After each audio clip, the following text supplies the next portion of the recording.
Hey creative friends, welcome to my channel and welcome to this video, which is going to be dehydrating these beautiful Granny Smith apples. But I'm going to show you a couple things that I do first before I do anything when I start to dehydrate things like apples. First of all, I don't know if you can see this. Let me see if I can raise you up over here. Over here, what I have all my trays set out. I've got my apples washed and they're sitting on a towel here. And then I've got a meat slicer. Now this meat slicer is not a huge, big top of the line meat slicer because I bought this specifically to use for fruits for dehydrating. So it doesn't have to be a heavy duty one. I'll try to find one comparable to this. This is from Cabela's. I think it was 99 bucks.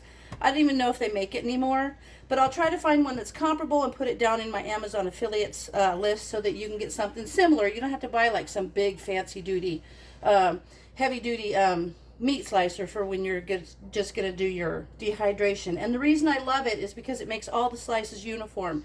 If you're going to use just a regular knife, it just takes a little bit longer for you to make sure that they're all uniform. But that's still doable. I did that for a really long time. This one just happens to nicely fit inside of that cookie sheet that I like to put down when I do all kinds of super juicy things, and you never know. And then what I'm going to do is I'm going to put my dehydration tray right here so that as these come off, I can put them on the tray. And then I have 3 super fun little tips for you that I hope you enjoy. So let me get started. Oh, on this one, I also put a little guide up here. So the number 6 is a 1/4 inch slice, 12 is half, and 18 is 3/4 inch slice. And I like them all for apples to be at a 1/4 inch slice. So I'm going to go ahead and turn my slicer on, and we'll see how it goes.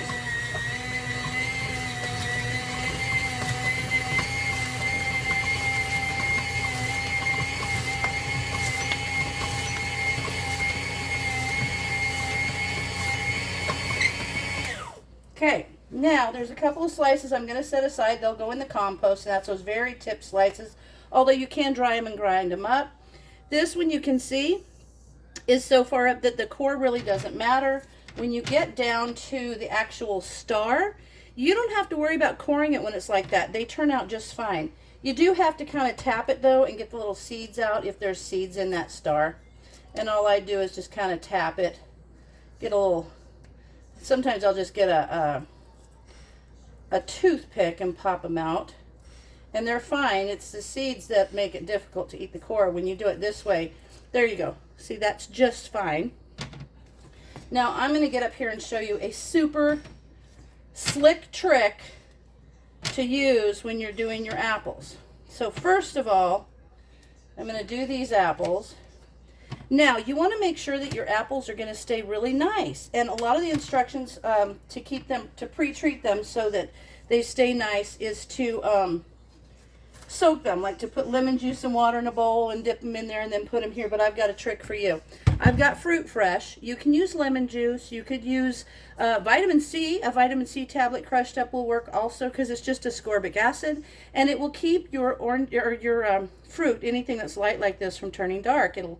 You don't want it to do that. It just won't look nice. So you can sprinkle this directly on the fruit, or I have a spray bottle and I just mix some up. No specific amount. I just put maybe a teaspoon in this bottle, and then I'm going to mist my apples. And oh my gosh, that's only one side, you say. Ha! So that's when you take your second tray, lay it on top of your first tray, and turn it over, and then you're just going to slide these guys out again, and then you're going to spray this side. So how quick and easy in that, and a lot less hassle than having to soak them and get a bowl and put your lemon juice and all that. You can put lemon juice in here, quick and easy. I'm just getting that seed out that I missed.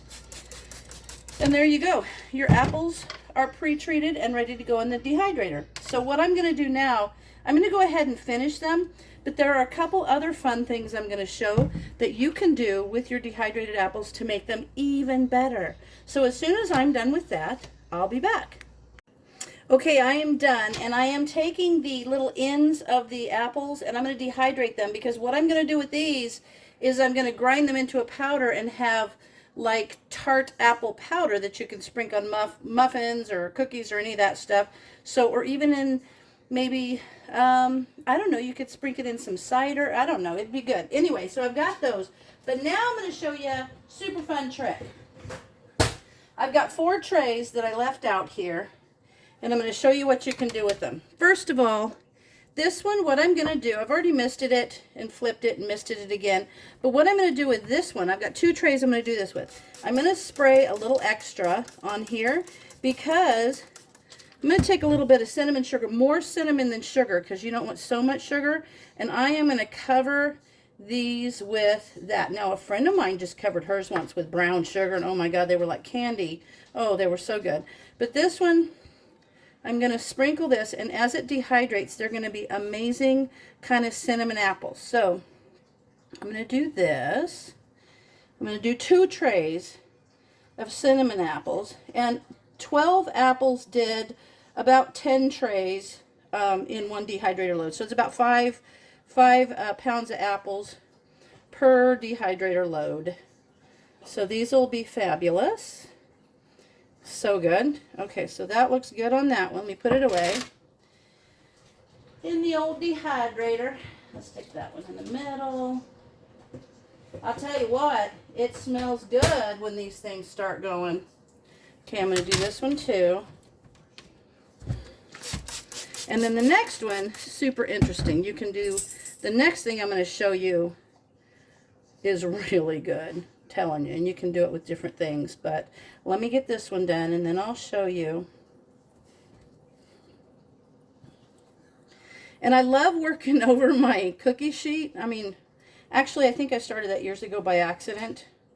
I had something and it spilled and I thought, oh God, I'm glad that was in that cookie sheet.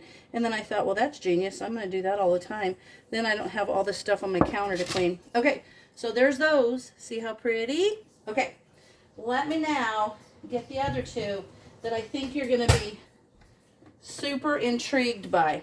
So, what I have done here is I have taken some strawberry jam and I have mixed it with a little bit of water so that it's just kind of that consistency. Now, I thought about using a brush to brush them on, but I think I'm just going to use my spoon and spoon them on. So, I'm going to take it and just spoon it over the apple. I just think this is going to be so good. Now, you can also do this with honey, a little honey and water, and then maybe you want to do that honey and water and then put some cinnamon in it too. Why not? That sounds great. Like, you can do all kinds of stuff. That's the fun thing about dehydration. It's not like canning. Like, you can experiment, have a good time with it, mix different things together. Am I not going to have, if I don't have enough, I'll do it with some honey. I think I got a couple, actually. Maybe I'll just do it with another flavor. All right, I feel like, oh no, I don't have enough for my second tray. All right, I'm going to go get, I think I'll do it with some honey. So I'm going to go mix the same mixture up with some honey and maybe sprinkle a little cinnamon on it. And then I'll show you those when they're all done. Look at that. Isn't that so pretty? Check that out. Okay, I mixed my honey up. So I just took a little bit, maybe 2 tablespoons of honey and some water and mixed it up. And now, you know what I thought too? If I put this on here, this is going to be so good. But I wanted to put maybe some apple pie spice on there. And I don't have any, so I came up with something else. A friend of mine who's a Pampered Chef lady gave me this. I buy this from her. First time I tried it, I loved it. And I always keep some on hand. Even though I was going to make like an apple pie spice. There's a Tupperware apple pie spice I think that's really good. So I'm thinking about making that. Which I'm also thinking about Tupperware. I love Tupperware. My sister was a Tupperware lady for years. She even got the minivan. All right. There we have it. Okay, now this is it. It's the Cinnamon Plus blend, and it's got more than cinnamon. It's got allspice and ground orange peel, cloves, and ginger. So I think that would be good. So I'm going to sprinkle that on my apples. Oh gosh, that smells so good. So I'm going to sprinkle just a little because the flavors tend to concentrate. Okay, so we're going to do that. So these are fun to just experiment with, and then what you love, just make some more later. All right, so there is the, ooh, it's dripping. Oh no, it's all right. All right, so there is the honey, cinnamon kind of apple pie spice flavored awesomeness. All right, so when those are dehydrated, I'll come back to you and show you the finished product. Okay, I forgot to show you in there. Okay, so they're all stacked up in there. You can see how they are. And in the center, here's my cinnamon ones. There's my jelly ones. There's my honey ones. So good. And then up here is where I have all the ends. So they're going, it's set at 125 degrees. It'll probably take, I'm guessing about 12 hours based on, we're a little bit damp today. We got some moisture. So anyway, that's set to go, and I'll come back to you when they're all done. Okay, friends, look at this. They're all dried, and I'm going to say they took about 9 hours. I took off the little end that I saved. Those I'm going to grind into a powder, and I will show you guys how to grind it. I just use a little coffee grinder and put it in there. Sometimes just a pinch of cornstarch to keep it from clumping, but that's it. But you can see how pretty these turned out. They're super white, like they're not all brown like you would expect them to be. There's a little color change, but that's fine. But they're actually turned out really pretty as far as color-wise go because of the trick of spraying it. And so that 5-pound bag got, I'm going to say, maybe 2 little sandwich baggy size, because when I put these in here, that will fill 2 sandwich baggies. And see, they just come right up off the tray, like they're like chips. But they're not going to be crispy like chips, really, because they are a fruit. So they'll have some bendable, like they'll be a little bit pliable. But that's okay. And then I want to show you the other ones. Well, I might break that into 3 bags. That'll be all right. There's 2 bags of plain apple chips, and they're super good. Love these. These are great snacks. Like, I mean, it's a great way to get kids to get their proper fruits and vegetable servings that they need. Now, here's the bag of the ones that had cinnamon on them, and they turned out super yummy, and that's just a real great flavor of apple and cinnamon in there. And then the ones with the jam, they turned out great. Now, of course, they have a little jam on them, so they might be a little bit sticky, but that's because of the jam, and you can see where the jam came around the sides as they were shrinking up. But super good. Oh my gosh, those are a great flavor. And that's just going to be different depending on what kind of jam you decide to use. So that was a strawberry jam, and it turned out super yummy. All right, so there you are, 5 pounds of Granny Smith's apples dehydrated down into basically 3.5 sandwich zip-top bags that I can use for a really long time. And I will do a storage video where I would put these in a jar sealed with an oxygen absorber or in a Mylar bag for long-term storage. But honestly, these things don't last long enough for me to even worry about long-term storage, because I guarantee you when you start making these, that's just going to be the snack. That's what you're going to be known for. I used to, every time we had a meeting at work, I would bring a big tray with these, and they were gone by the end of the meeting. People would just eat them up. So I hope you try this, and I hope you love it, and let me know what your results are, and if you found any fun things, any flavors to put on the top of there, let me know. I love to share that information. But as always, thanks for watching, and I'll see you in the next video.